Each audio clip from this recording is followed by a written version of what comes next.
Монгол Улсын хүний эрхийн үндэсний комисс нэгдсэн үндэсний байгууллагын хөгжлийн хөтөлбөрийн дэмжлэгтэйгээр Монголын тэрэгэнцэртэй иргэдийн үндэсний холбоо, Монголын хараагүйчдийн холбоо, Монголын дүлийн иргэдийн үндэсний холбоо, түгээмэл хөгжил төрийн бас байгууллагатай хамтран өнөөдөр хөгжлийн бэрхшээлтэй иргэдэд зориулсан зам талбай барилгын стандартад шалгалт хийж үнэлгээ өглөө.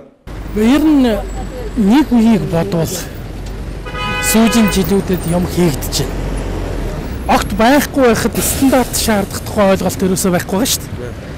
Байгаад эрэхтэй зэрэг чинь одоо энэ хүндээ халдсан, хүндээ наалтсан байх ёстой гэдэг шаардлагыг тавьж эхэлж байгаа. Хизээ манай тийм гүүрэн гарцнууд тэр болгон байлаа. Хизээ хүмүүс гүүрэн гарцаар тэр болгон явж байлаа.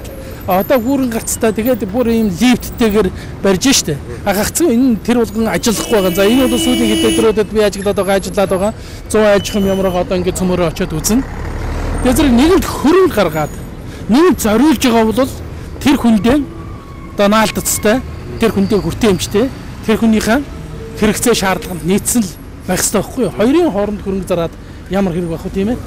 Хэдийгээр манай улсын хууль тогтоомжид тодорхой заалтууд байдаг ч тэр бүр амьдрал дээр хэрэгждэггүй гэдгийг хөгжлийн бэрхшээлтэй иргэдийн төлөөлөл хэлж байлаа.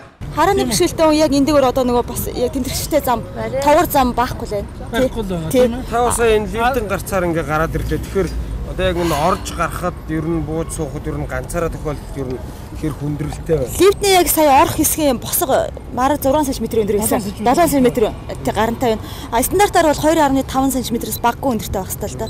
Ихгүй чинь хойдгууд ягаад тавхгүй шүү дээ. Тийм. Тэгэхээр заавал би хин нэгний тусламж хэрэгтэй болж байгаа байхгүй. Тийм. Ер нь албан байгууллагууд ийм ажил хийхдээ тэгээ та нарын оролцоог хэр авд юм бэ? Санал хүсэлтэй чи юу?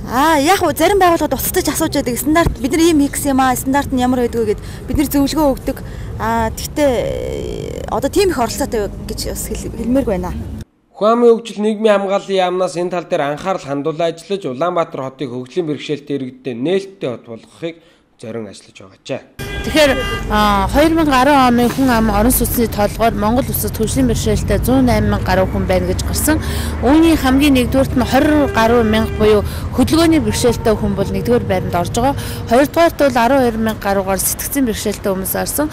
Гуравдугаараас 10 гаруй гар бол одоо энэ харааны бэрхшээлтэй хүмүүс орж байгаа. Тэгэхээр ерөнхийдөө одоо хөгжлийн бэрхшээлтэй хүмүүсийн эрхийг хангах чиглэлээр одоо эрхийг хангахад гол одоо асуудал нь юу вэ гэхэд ерөөсөө хүртээмж нийгмийн үйл ажиллагаанд оролцох, эрүүл мэндийн тусламж авах, боловсролын тусламж авах бүх үйл ажиллагаанд ерөөсөө хүртээмжийн асуудал хамгийн гол.